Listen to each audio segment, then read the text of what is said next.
자, 이제 자리에서 일어나셔서 오늘 우리에게 주시는 하나님의 말씀을 함께 읽겠습니다. 오늘 우리가 함께 나누실 말씀은 사무엘상 1장 26절에서 28절, 구약성경 408쪽입니다. 우리 다 같이 함께 합독하시겠습니다. 한나가 이르되 내 주여 당신의 사심으로 맹세하나이다. 나는 여기서 내 주 당신 곁에 서서 여호와께 기도하던 여자라. 이 아이를 위하여 내가 기도하였더니 내가 기도한 바를 여호와께서 내게 허락하신지라. 그러므로 나도 그를 여호와께 드리되 그의 평생을 여호와께 드리나이다 하고 그가 거기서 여호와께 경배하니라. 아멘. 할렐루야. 오늘은 우리가 사무엘상 1장부터 우리가 함께 이제 이번 달 그리고 또 다음 달 그리고 또 우리가 4월 달까지죠. 함께 말씀을 나누게 되는데요. 오늘 이게 사무엘에서 우리가 첫 번째 시간으로 하나님께 맡깁니다라는 제목으로 함께 은혜를 나누도록 하겠습니다. 이스라엘에 이제 왕이 없어서 사람들 자기들 생각대로 자기들 마음대로 자기가 옳다고 생각했던 대로 살았던 시대가 바로 이 사사 시대였는데요. 이미 우리는 그 룻기와 사사기를 통해서 사사 시대의 모습이 어떠했는지를 우리가 자세히 살펴보고 지금 사무엘로 왔기 때문에 사사 시대에 대한 내용은 더 여러분들한테 말씀을 드리지 않아도 여러분들이 잘 아실 것이라고 생각합니다. 자, 그런데 바로 그러한 사사 시대의 아주 끝자락에서부터 이 사무엘서의 이야기가 시작이 되는 것을 보게 됩니다. 특히 사무엘서는 사무엘상과 사무엘하로 나눠져 있는데요. 이 사무엘상은 이스라엘의 왕이 어떻게 세워지게 되는가, 그 과정을 아주 생생하게 우리에게 이야기해주고 있는 말씀이라고 볼 수 있고요. 그렇기 때문에 사사시대를 거쳐 왕정시대로 넘어가고 있는 이스라엘의 역사 가운데 가장 큰 격변기 중에 해당하는 이야기가 바로 이 사무엘상의 내용을 통해서 우리에게 알려주고 있는 것을 보게 됩니다. 그리고 이 이야기의 출발의 시작은 에브라임 출신의 한 가정의 이야기로부터 출발하는 것을 보게 됩니다. 어떻게 보면은 너무나 개인적이고 지극히 평범한 이야기에 불과한 그런 개인 가정사의 이야기가 이스라엘 역사의 가장 큰 격변기의 시작의 일이 될 수 있었다는 것은 사실은 굉장히 아이러니한 일이라고 볼 수가 있습니다. 그러나 여러분, 이렇게 지극히 개인적인 한 삶의 문제가, 한 가정의 문제가 해결되는 이야기를 통해서 하나님은 이스라엘의 여러 가지 사사들의 문제들, 사사시대에 있었던 많은 문제들이 드러났잖아요. 그러면 그 사사시대에 있었던 많은 민족적인 문제들이 놀랍게도 이 개인의 문제가 풀려지는 것을 통하여 민족의 문제의 길이 열려지게 된다는 것을, 이 회복의 역사가 일어나게 된다는 것을 이 사무엘서는 우리에게 보여주는 것을 우리에게 보여줍니다. 그러니까 사실은 굉장히 놀라운 일이죠. 사랑하는 여러분, 결국 한 사람의 문제는 단지 한 사람의 문제로만 끝나는 것이 아니라는 것을 여러분들 기억하셔야 됩니다. 여러분, 나비 효과라는 걸 아시잖아요. 하나의 문제는 결국 하나의 문제가 아닌 거죠. 여러 가지의 문제로 파급 효과가 일어날 수 있게 되는 겁니다. 특별히 믿음의 사람 한 사람의 문제는 결코 작은 문제가 아닙니다. 한 사람의 문제는 하나님 나라가 이루어지는 문제라는 것. 따라합시다. 나의 문제는 하나님 나라의 문제이다. 여러분, 그렇게 믿으셔야 합니다. 왜냐하면 하나님은 나를 통해서 하나님 나라를 이 땅 가운데 이루어 가시기를 원하시기 때문인 것이죠. 그렇기 때문에 한 사람의 문제는 한 사람의 문제로 끝나는 것이 아니라 민족의 문제를 회복시킬 수 있는 그런 운명을 바꿀 수 있는 영향력까지로 확대될 수 있다는 것, 이것이 바로 사무엘서의 첫 번째 이야기를 통해서 우리에게 말씀해주고 있는 말씀이라고 말할 수 있습니다. 사랑하는 여러분, 그러고 보면 나 한 사람은 지극히 작은 존재이죠. 그러나 여러분, 하나님은 그렇지 않다는 것입니다. 하나님은 연약한 나 한 사람을 통해서 하나님 나라를 이루어 주십니다. 여러분, 믿으시길 바랍니다. 부족한 우리의 가정을 통해서도, 우리의 연약한 자녀들을 통해서도, 또한 우리 교회를 통해서도 여러분, 우리가 꿈을 갖는 거예요. 비전을 갖는 거예요. 하나님은 나와 우리의 가정과 자녀들과 또 우리 교회를 통해서 시대의 물줄기를 바꾸신다. 여러분, 따라합시다. 시대의 물줄기를 바꾸시기를 원하신다. 여러분, 믿으십니까? 얼마든지 가능하다는 것이죠. 얼마든지 가능하다. 여러분, 고린도전서 1장 27절 29절 말씀, 사도 바울의 고백을 한번 우리 다 같이 한번 읽어볼까요? 시작. 그러나 하나님께서 세상의 미련한 것들을 택하사 지혜 있는 자들을 부끄럽게 하려 하시고 세상의 약한 것들을 택하사 강한 것들을 부끄럽게 하려 하시며 하나님께서 세상에 멸시받는 것들과 없는 것들을 택하사 있는 것들을 폐하려 하시나니 이는 아무 육체도 하나님 앞에서 자랑하지 못하게 하려 하심이라. 아멘. 사랑하는 여러분, 미련해도 부족해도 뒤처져 있어도 또 때로는 우리가 가진 것이 없어도 여러분 우리에게는 그것이 문제가 되잖아요. 나에게는 그것이 문제가 되고 우리의 자녀들 보면 여러분 왜 이렇게 부족하지? 그런 마음 우리가 생각을 하잖아요. 나의 인생은 왜, 우리의 가정의 인생은 왜 그럴까? 여러분 우리 그런 생각 한단 말입니다. 그러나 여러분 우리에게 그런 것들이 문제가 될 수 있어도 결코 하나님께는 문제가 되지 않는 것입니다. 오히려 하나님은 어떤 하나님이시냐? 이렇게 없는 사람들, 부족한 사람들, 가진 것이 없고 미련해 보이는 그런 사람들을 통하여서 지혜 있는 사람들, 강한 사람들, 있는 사람들, 그것들 자랑하는 것들이 아무것도 아니라는 것을 주님이 증명하기를 원하신다는 것이죠. 자, 그러면 여러분 생각해 봅시다. 왜 하나님이 우리같이 미련한 사람들을 택하셔서 그렇게 강한 사람들을 아무것도 아닌 것처럼 여기시기를 원하시느냐? 거기에는 딱 한 가지 이유가 존재합니다. 결국 무슨 말이냐? 진정한 인생의 성공은 사람의 손과 사람의 능력에 달려있는 것이 아니라 하나님의 손에 달려있다. 하나님의 주권에 달려있다. 이것을 드러내시기를 원하시는 것이죠. 그리고 모든 것이 하나님의 손에 달려있다는 것을 증명한 여인이 바로 사무엘서의 첫 장을 여는 바로 한나로 우리에게 소개되고 있는 것을 보게 됩니다. 그렇다면 여러분, 한나는 어떻게 자신의 인생을 살았기에 이렇게 하나님께 축복을 받고 이렇게 하나님께 모든 것을 맡길 수 있고 하나님께서 증명하시는 자녀가 될 수 있느냐, 하나님의 은혜에 증명하는 자녀가 될 수 있었느냐, 오늘 우리가 그것을 함께 말씀을 통해서 살펴보기를 원합니다. 한나의 결혼 생활은 굉장히 행복했습니다. 남편 엘가나의 사랑을 2배로 받을 정도로 이 한나의 결혼 생활은 늘 언제나 행복했습니다. 부족한 것이 없는 삶을 살았습니다. 그런데 어느 날부터인가 한나가 인생의 괴로움이 다가오기 시작합니다. 엘가나에게는 아내가 2명이 있었어요. 그래서 한나의 또 다른 부인이 한나의 부인이 아니죠, 그죠? 엘가나의 부인인데 이렇게 2명의 부인이 있었는데 하나는 그 브닌나라는 여인이 있었고 이제 한나가 있었던 거예요.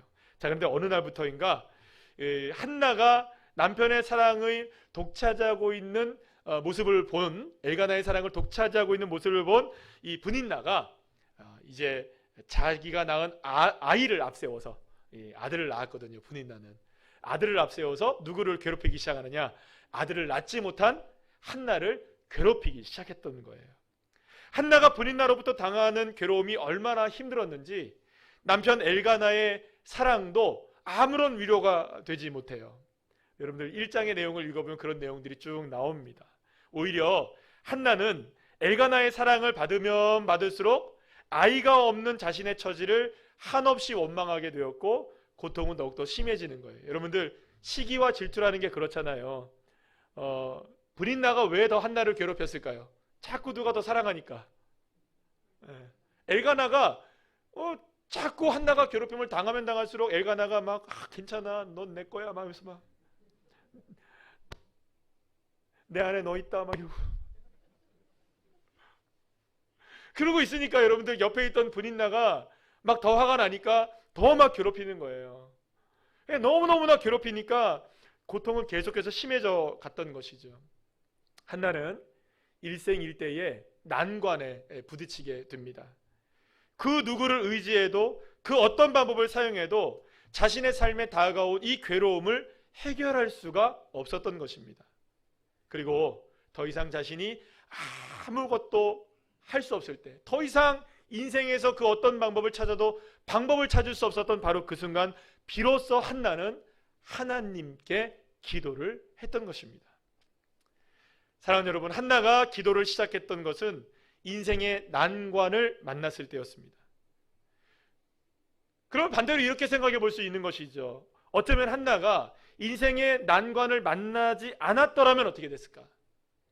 계속해서 행복하게 그저 그냥 웃으면서 뭐 아이가 있든 없든 행복하게 아마 자신의 결핍을 느끼지 못하고 자신의 삶의 이제 인생의 문제를 느끼지 못하고 그냥 행복하게 살았을지 몰라요. 그러나 인생의 난관이 한나를 기도하는 사람으로 만들었다는 거. 사랑하는 여러분, 저와 여러분에게도 인생의 난관들은 다가옵니다. 그러나 그 인생의 한계와 난관이 무엇이든 저와 여러분을 하나님은 기도의 자리로 부르시고 계시는 거예요. 믿으시길 바랍니다. 그러면 지금 어디로 나와야 될까요? 그렇죠. 기도의 자리로 나오셔야 되는 거예요. 그런데 여러분, 사무엘상 1장 7절 말씀을 보시면 엘가나가 한나와 함께 매년 실로에 있는 성소에 나아가서 하나님께 제사를 드렸다는 내용이 나오는 것을 보게 돼요. 그런데 하나님께 나아갈 때마다 브닛나가 한나를 몹시도 괴롭혔다고 또 성경은 이야기합니다. 그래서 한나의 마음이 어떻게 됐느냐? 격분되었다. 막 그냥 너무너무나 힘들었던 거예요. 격분되었다. 그런데 여러분, 성경은 뭐라고 얘기하고 있냐면, 한번 따라해 볼까요? 매년 올라갈 때마다. 참, 이 말은 무슨 말이에요? 이런 일들이 계속 반복되고 있었다는 걸 이야기하는 거예요. 그러니까 한 번의 이야기가 아니라는 거예요. 매년 올라갈 때마다, 그러니까 최소한 몇 년 동안 한나는 계속해서 이 일을 당하고 있었던 거예요. 그렇게 몇 해가 지났는지 모르는 거예요. 몇 년 동안 계속해서, 몇 해 동안 계속해서 그 남편 엘가나와 함께 실로에 올라갈 때마다 고통을 당한 거예요. 그러면 여러분, 올라갈 때마다 고통을 당했을까요? 평소에도 고통을 당했을까요? 날마다 수년 동안 이 고통이 계속 지속된 거예요. 여기서 우리는 한나가 얼마나 고군분투하는 인생을 살았는지를 알게 됩니다. 어쩌면 한나는 자신도 아이를 갖기 위해서 무슨 방법을 여러분은 안 써봤겠어요. 이렇게도 해봤을 것이고 저렇게도 해봤을 거예요. 또 어떻게 해서든지 브닛나의 괴롭힘으로부터 이겨나기 위해서 나름대로 지혜로운 방법을 다 써봤을 거예요. 그리고 이러한 한나의 노력도 누가 알고 있었냐면 남편 엘가나도 알고 있었어요. 걱정하지 마라. 내가 널 사랑하지 않느냐. 날마다 여러분들 엘가나는 이렇게 이 한나를 사랑해 줬는데 그럼에도 그것이 도움이 안 된 거예요. 오히려 아이를 앞세운 브닛나의 괴롭힘은 더욱더 한나를 괴롭히게 했고 그 어떤 방법으로도 아이가 생기지 않게 되고 브닛나의 괴롭힘은 최고조로 달하게 되었던 것이죠. 사랑하는 여러분, 한나는 더 깊은 난관에 빠지게 됩니다. 그러니까 이 난관이라는 정도는 그저 그냥 어려운 일 정도가 아니라는 거예요. 더 이상 아무것도 할 수 없는 상황, 더 이상 그 어떤 것도 통하지 않는 그런 상황에 막다른 골목에 이르게 되었던 것이죠. 그런데 바로 그때야 비로소 이 한나는 기도의 자리로 나갔던 것입니다. 수없이 올라갔던 성전이었어요. 하나님 앞에 수없이 예배를 드렸어요. 그런데 그날의 예배만큼은 여호와 하나님 앞에 더 이상 기도하지 않으면 안 된다는 것을 깨달았고, 그리고 그 상황 속에서 한나는 통곡하며 울며 자신의 인생의 기도의 제목을 하나님 앞에 올려드리게 되었던 것이죠. 사무엘상 1장 10절 말씀 우리 다 같이 한번 읽어볼까요? 시작. 한나가 마음이 괴로워서 여호와께 기도하고 통곡하며. 사랑하는 여러분, 한나의 난관이 한나를 기도하게 만들었어요. 사랑하는 여러분, 물론 난관이라는 것, 우리의 삶에 다가오는 여러 가지 한계 상황이라는 것은 너무나 괴롭고 너무나 고통스러운 일인 것은 분명해 보입니다. 하지만 여러분, 난관이 한나를 기도하게 만들었고 하나님의 말씀이 정말로 희귀하고 잘 하나님의 말씀이 드러나지 않는, 이상이 드러나지 않는 그러한 사사시대의 어두움의 끝자락에서 하나님의 역사가 보이질 않았거든요. 도무지 하나님이 어디 계신지를 알지 못했던 시대가 사사시대의 끝자락이었거든요. 그런데 바로 그 끝자락 속에서, 어두움의 절정 속에서 드디어 하나님이 움직이기 시작하십니다. 누구의 기도 때문에? 한나의 기도 때문에. 여러분, 사무엘상 1장 19절 말씀 우리 다 같이 한번 읽어볼까요? 시작. 그들이 아침에 일찍이 일어나 여호와 앞에 경배하고 돌아가 라마의 자기 집에 이르니라. 엘가나가 그의 아내 한나와 동침함에 여호와께서 그를 생각하신지라. 아멘. 하나님은 한나를 생각하셨습니다. 그런데 여러분, 여기서 생각하다는 말에 자카르라는 이 히브리어 단어는요, 이 생각하는데 그냥 생각하는 게 아니라 뭐 먹어야지 그 정도 생각하는 게 아니라 기억하고 있다는 뜻이에요. 그런데 이것이 단순하게 기억을 하는 것이 아니라 어떤 의미까지 포함이 되어 있냐면, 하나님이 기억하신다는 것은 어떤 의미를 갖고 있냐면, 그 기억하신 것, 생각하신 것을 반드시 행동으로 이어지게 할 뿐만 아니라 반드시 그것이 결론 지어지고 결과가 나올 수 있도록. 그러니까 하나님이 기억하신다, 하나님이 생각하신다는 것은 하나님의 기억이 생각으로 이어지고 결과로 나타나게 된다는 것까지도 포함되어져 있는 단어가 어떤 단어냐? 자카르라는 단어라는 거예요. 사랑하는 여러분, 그러면 하나님께서 무엇을 기억하셨다는 것일까요? 누구의 기도? 한나의 기도를 기억하시고, 한나의 기도를 생각하시고, 한나가 기도한 것이 진짜로 결과로 나타나기 위해서 하나님이 어떻게 하신다? 행동으로 움직이기 시작하신다. 구체적으로 어떤 결과가 나타날 수 있도록 하나님이 역사하시기 시작하신다는 것을 말씀해 주는 것이라는 것이죠. 그런데 여러분, 다윗이 이러한 것을 알았어요. 그래서 다윗이 고백한 기도를 한번 보면 이 내용이 포함되어 있는 기도가 있는데요. 시편 40편 17절 말씀 우리 다 같이 한번 읽어봅시다. 시작. 나는 가난하고 궁핍하오나 주께서는 나를 생각하시오니 주는 나의 도움이시오 나를 건지시는 이시라. 나의 하나님이여 지체하지 마소서. 아멘. 주님이 나를 생각하신다는 것, 하나님이 나를 생각하신다는 것은 하나님이 곧 지체하지 아니하신다. 하나님이 나에게 도움을 주신다. 하나님이 나를 건져주신다. 하나님이 나를 구원해 주신다. 할렐루야. 다윗은 알았던 거예요. 하나님, 다른 그 누가 나를 기억하지 않아도 괜찮습니다. 다른 그 누가 나를 생각하지 않아도 괜찮습니다. 주 여호와 하나님만 나를 기억해 주신다면, 주 하나님만 나를 생각해 주신다면 이제는 일은 끝나는 겁니다. 이루어지는 것입니다. 역사가 일어나는 것입니다. 할렐루야. 이것을 누가 믿었느냐? 다윗이 믿었던 것이고요. 또 오늘 우리가 본문에서 만나고 있는 한나가 이러한 믿음으로 기도를 했던 것입니다.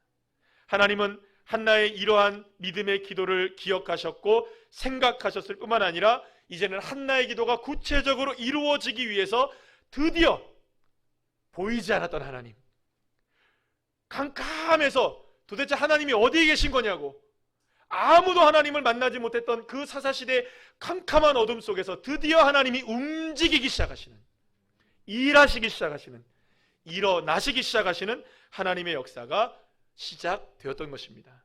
자, 그렇다면 도대체 한나는 어떻게 기도했길래? 여러분, 우리도 기도하잖아요, 그죠? 나름대로 난관을 만나면 기도합니까, 안 합니까? 한계를 만나면 기도합니까, 안 합니까? 합니다. 어려움 속에서 우리는 다 모두가 다 하나님 도와주세요 기도합니다. 그러면 그도 기도하고 우리도 기도하고 이 한나도 기도하는데 도대체 우리는 아무리 기도를 해도 안 되는데 왜 한나는 딱 한 번 기도했는데 이런 역사가 일어났느냐? 그럼 여러분, 뭔가 차이점이 있겠죠? 차이점이 없을까요? 이 차이점을 발견하셔야 되는 거예요. 나도 기도를 하는데, 나도 믿기는 하는데 왜 나에게는 이런 하나님의 역사가 일어나지 않을까? 그러면 한나와 나의 차이점은 무엇일까? 도대체 한나는 어떻게 기도했는가? 자, 오늘 한나가 기도한 기도의 내용을 함께 읽어볼까요? 10절에서 11절 말씀 우리 읽어보겠습니다. 시작. 여호와께 기도하고 통곡하며 서원하여 이르되 만군의 여호와여, 만일 주의 여종의 고통을 돌보시고 나를 기억하사 주의 여종을 잊지 아니하시고 주의 여종에게 아들을 주시면 내가 그의 아들 평생에 그를 여호와께 드리고 삭도를 그의 머리에 대지 아니하겠나이다. 아멘. 한나의 기도는 뭔가 특별한 것 같아요. 또 굉장히 구체적인 기도를 한 가지를 드리게 되는 것 같아요. 특히 여기서 무슨 기도를 하느냐? 서원 기도라는 것을 하게 되는데 어떤 서원 기도를 하느냐? 하나님께 자녀의 평생을 드리겠다는 서원의 기도를 하는 걸 봐요. 여러분, 하나님께 자녀를 평생을 드리겠다. 놀라운 기도죠? 자, 그런데 여러분, 이 기도가 너무나 대단한 기도처럼 느껴져서 사실은 우리가 한나를 기도의 롤모델로 삼아서 우리가 나도 한나처럼 기도하기를 원하고 나도 그렇게 기도가 응답되기를 원하는데, 하나님, 내 자녀의 평생을 주님께 바치겠습니다. 야, 이거는 좀 아니잖아. 멈칫하게 만들어요. 여러분, 그렇죠? 내 자녀를 하나님께 평생 드리겠습니다. 그러면 우리의 자녀가 갑자기 선교사로 나갈 것 같고 목사가 될 것 같고, 그렇죠? 그러니까 함부로 못하는 기도 같아요. 그죠? 아니면 하시든가. 아니면 하시면 되죠. 여러분, 하나님께서 안 들어주실 것 같으세요? 하나님 그런 기도는 잘 들어주시거든요. 내 평생의 자녀를 드리겠어요. 그럼 옳거니 하면 딱 들으시거든요. 그러면 그때 하나님이 아이고, 그러면 네 아들은 이제 저기 어디 어디 선교사를 보내겠다. 하나님 그러면 주님, 제 마음이 그게 아니고요. 제 뜻은 그게 아니라요. 이렇게 될 거 아니에요. 그럼 저는 뭐예요 도대체? 사실 저도 내기 싫었으니까 여러분들의 마음이 이해는 됩니다. 그런데 여러분, 여기 이걸 오해하시면 안 돼요. 오늘 예를 들어서 오늘 다인이가 여기 나와서 첫 번째 기도를 받았는데 제가 이 기도를 안 했어요. 다인이 엄마 아빠, 우리 아이를 위해서 하나님, 다인이를 평생의 주님 앞에 드립니다. 이런 기도 안 했어요 제가. 그러면 아마도 기도하다가도 이랬을 것 같아요. 여러분 한번 생각해보면 그렇습니다. 이 말은요, 단순하게 여러분, 주의 종을 만들겠다, 하나님을 위한 헌신된 선교사 목사를 만들겠다, 그렇게 쓰세요. 이런 기도가 아니라 그의 인생, 우리의 자녀의 인생을 하나님의 주권에 맡기겠습니다. 여러분 하십시오. 여러분, 하나님도 죄송합니다, 아무나 쓰시지 않습니다. 하나님도 골라서 선교사 쓰시고 목사 쓰시지 그냥 아무나 바친다고 다 쓰시는 그런 분 아니세요. 그러면 여러분, 이 자리에 수많은 분들이 계실 거 아니에요. 그죠?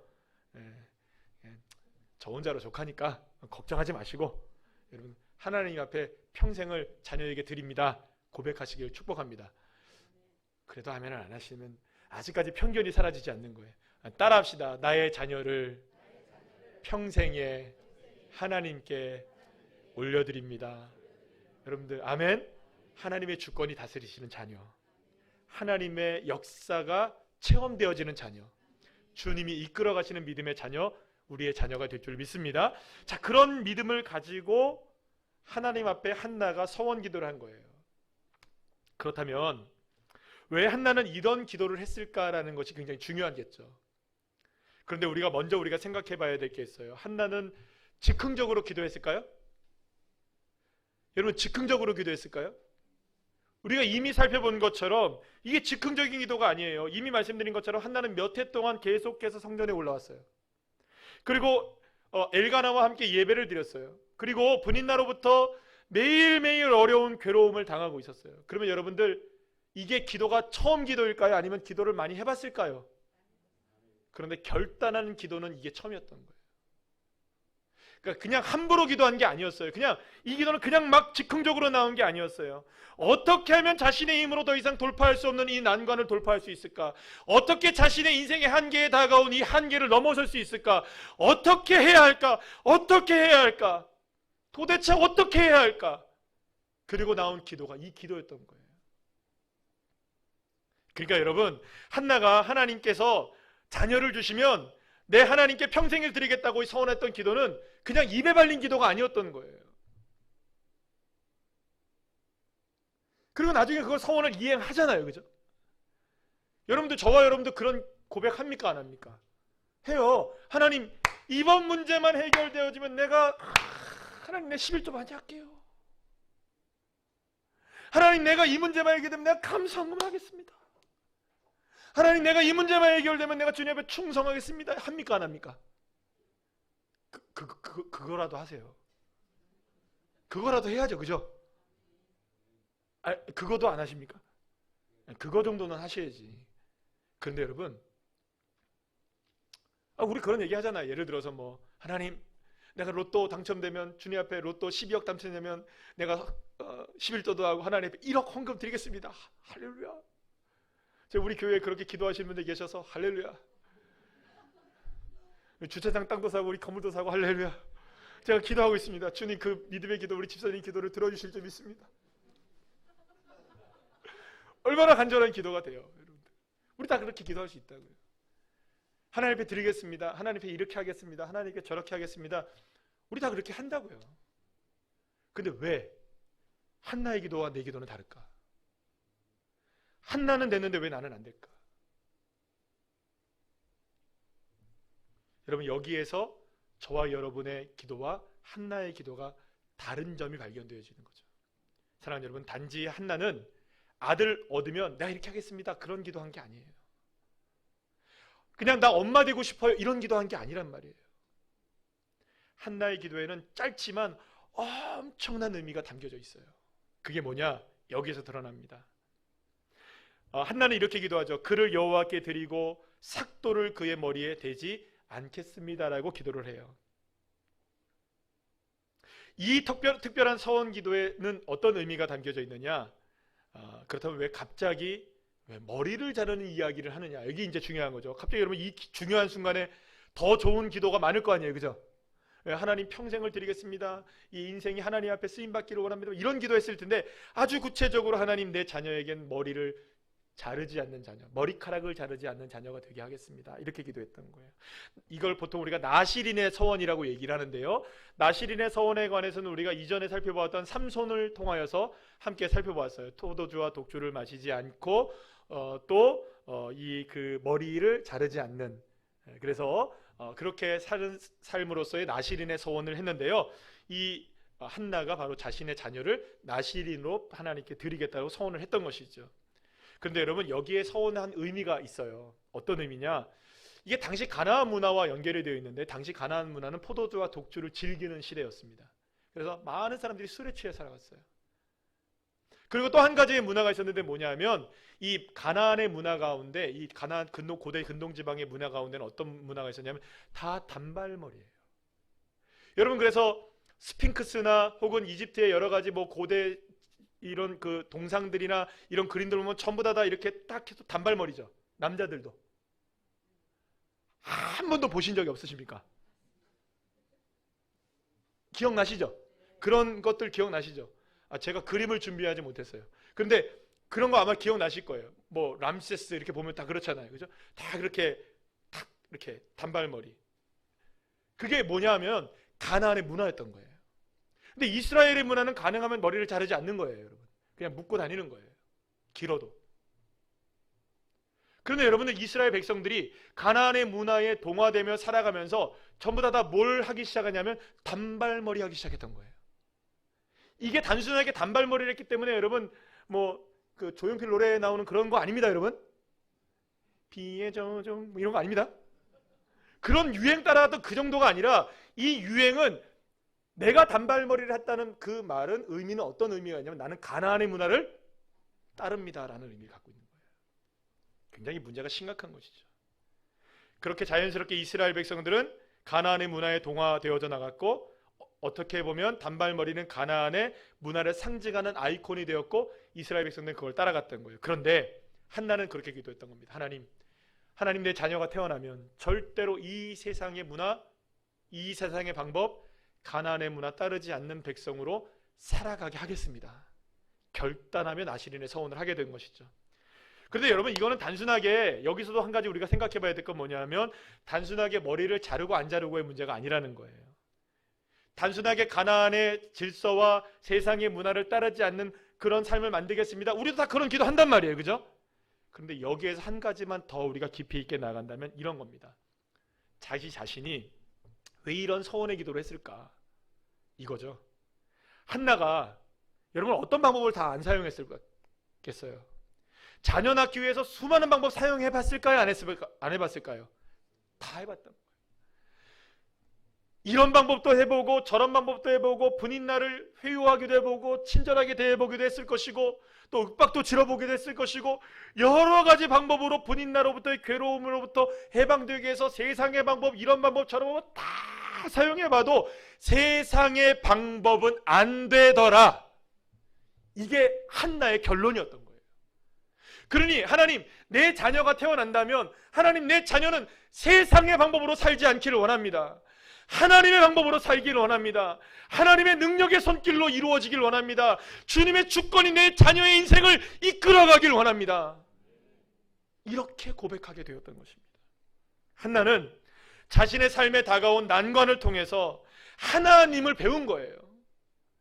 신앙을 배운 거예요. 삶의 원리를 깨닫게 된 거예요. 뭐냐면 한나는 자신의 괴로움을 풀 수 있는 방법이, 그것이 자녀의 문제이든 나의 삶의 문제이든 어떤 문제이든 하나님의 손에 올려드릴 때에 해결될 수 있다. 사랑하는 여러분, 그러면 우리가 한번 생각해 볼 게 있어요. 한나의 삶의 문제는 이거 하나였을까요? 한나는 삶의 난관이 딱 요거 하나밖에 없었을까요? 여러분들의 인생을 보세요. 여러분들의 인생의 문제는 하나입니까? 두 개입니까? 세 개입니까? 네 개입니까? 수두룩 빽빽합니까? 이 난관 처리한다고 해서 다음 난관 안 옵니까? 이 난관 처리하면 다음 난관 안 옵니까? 어떻게 하시겠어요? 그때마다 뭘 바치겠어요, 여러분들? 그때마다 뭘 드리시겠어요? 거들납니다, 거들나. 뭘 바치겠냐고, 뭘 바치겠냐고. 사무엘이, 지금 한나가 기도하는 게 어떤 의미인 줄 아시겠어요, 여러분들? 깨달은 거예요. 삶의 원리를 깨달은 거예요. 인생이 움직이는 원리를 깨달은 거예요. 세상이 돌아가는 방법을 깨달은 거예요. 세상의 방법은 안 되는구나. 이 난관 지나가도 또 다른 난관 다가올 텐데 그땐 내가 어떻게 할까? 아니구나. 하나님께 바칠 수밖에 없구나. 이 문제 주권이 하나님께 있구나. 이 문제의 해결은 주님께만 있구나. 주님의 손에 있구나. 주님께 맡겨야 하는구나. 그것을 깨닫게 되었던 것입니다. 그리고 이 믿음으로 한나가 기도를 했던 것이죠. 그런데 여러분, 성경을 찾아보니 이런 믿음을 가지고 기도했던 또 다른 엄마 한 분이 계시더라고요. 그래서 여러분들, 어머니의 기도는 놀라워요. 늘 언제나 제가 그렇게 생각합니다. 엄마의 기도는 놀랍다. 바로 누구냐? 모세의 어머니인 요게벳입니다. 당시 애굽 땅에서 히브리 남자 아이들은 모두를 죽이라는 명령이 떨어졌어요. 그래서 그때의 요게벳이 모세를 낳게 되었는데 모세도 죽일 수밖에 없는 상황이 된 거예요. 그 생 아들을 죽이려고 하니 죽여집니까? 안 죽여집니까? 못 죽이는 거예요. 그래서 어쩔 수 없이 나일강에 자녀를 띄우기로 합니다. 상자가게에 넣고 갈대 상자를 만들어서 그 안에 역청을 바르고 아이를 넣고 나일강에 띄워보내면서 하나님의 손에 모든 것을 맡기게 됩니다. 여러분, 이 노래 아시죠? 너의 삶의 참 주인, 너의 참 부모이신 하나님 그 손에 너의 삶을 맡긴다. 너의 삶의 참 주인, 너를 이끄시는 주 하나님 그 손에 너의 삶을 드린다. 사랑하는 여러분, 요게벳도 한나도 자신의 삶으로, 자신의 힘으로, 자신의 능력으로 어찌할 수 없는 삶의 깊은 난관을 만났을 때 이제는 내 힘으로 하는 게 아니구나. 하나님 손에 맡겨드려야 하는 것이구나. 그것을 깨닫게 되었고, 그렇게 주님 앞에 기도하며 주님 앞에 맡겨드릴 때에 하나님은 요게벳의 아들 모세를 통해 이스라엘을 출애굽시키는 지도자로 세워지게 하셨고, 한나의 아들 사무엘을 통해 사사시대를 끝내고 이스라엘의 왕정시대를 여는 위대한 선지자로 하나님께서 세워지게 하셨던 것입니다. 그리고 한나는 하나님께서 그 기도를 이루셨을 때에 하나님께 이렇게 고백하며 나아갑니다. 오늘 보면 27절 28절 말씀, 우리 쉬운 성경의 말씀을 함께 읽어보겠습니다. 시작. 저는 아이를 가지기 위해 기도드렸습니다. 여호와께서는 제 기도를 들어주시고 이 아이를 저에게 주셨습니다.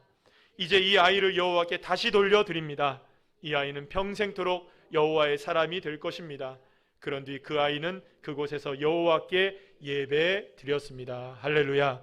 사랑하는 여러분, 난관을 만나셨습니까? 어떻게 해야 할지 여러분 방법을 혹시 잃어버린 것은 아니십니까? 이 세상 그 무엇도, 이 세상 그 어떤 것도, 어떤 방법도 나에겐 더 이상 힘이 되지 않고 풀려지지 않고 매듭은 계속해서 꼬여만 가고, 여러분 이 인생의 문제가 풀리지 않는 것, 나에게 그 어떤 것도 힘이 될 수 없다는 건 여러분 깨닫고 계십니까? 그렇다면 이제 비로소 저와 여러분이 나의 삶의 모든 것을 하나님께 맡길 때가 된 것입니다. 사랑하는 여러분, 한나의 이야기는 개인이 겪은 아픔과 삶의 난관에 하나님의 손이 어떻게 임하시게 되는지, 하나님의 손에 맡겨드릴 때에 그 아픔과 슬픔과 괴로움을 어떻게 그 개인의 아픔의 이야기를 하나님의 이야기로 바꾸시는지 우리에게 보여주는 놀라운 이야기가 되는 것입니다. 사랑하는 여러분, 그렇기 때문에 내 삶에 어떤 난관이 다가와도 그 난관이 무엇이든, 그것이 지극히 개인적인 가정사의 일이든 나 개인의 일이든 내 자녀의 일이든 내 사업의 일이든 직장의 일이든 관계의 일이든 그 어떤 일이든 그 모든 일들이라 할지라도 그 무엇이든 하나님의 손에 맡겨드릴 때에 하나님은 내 작은 삶을 통해 하나님의 이야기로 바꿔내시는 축복의 역사를 허락해 주시는 거예요. 나의 삶은 비록 작아요. 여러분, 그러니 내 삶의 인생의 문제를 내 이야기로 여러분은 꿍꿍 앓고 있지 마세요. 내 인생의 이야기를 하나님의 손에 올려드리면 내 인생의 이야기도 하나님의 이야기가 되게 하십니다. 그래서 하나님의 이야기로 바꾸시는 기적의 역사가 저와 여러분에게도 임하게 될 줄로 믿으시길 바랍니다. 사랑하는 여러분, 우리에겐 그래서 이런 믿음이 필요한 거예요. 내 삶의 이야기를 하나님의 이야기가 되도록 모든 것을 하나님께 맡겨드리는 믿음이 필요한 것입니다. 하나님 그 손에 나의 삶을 맡기고, 하나님 그 손에 우리의 가정을 맡기고, 하나님 그 손에 나의 자녀들을 맡기고, 하나님 그 손에 나의 직업과 직장과 사업을 맡기고, 하나님 그 손에 나의 관계들을 맡길 때 나의 삶에 역사하시는 하나님, 비로소 기억해 주시고 비로소 생각해 주시고 일하여 주시고 역사하여 주시는 하나님의 능력의 손길이 저와 여러분의 삶 속에 펼쳐 나가게 될 줄로 믿으시기를 바랍니다.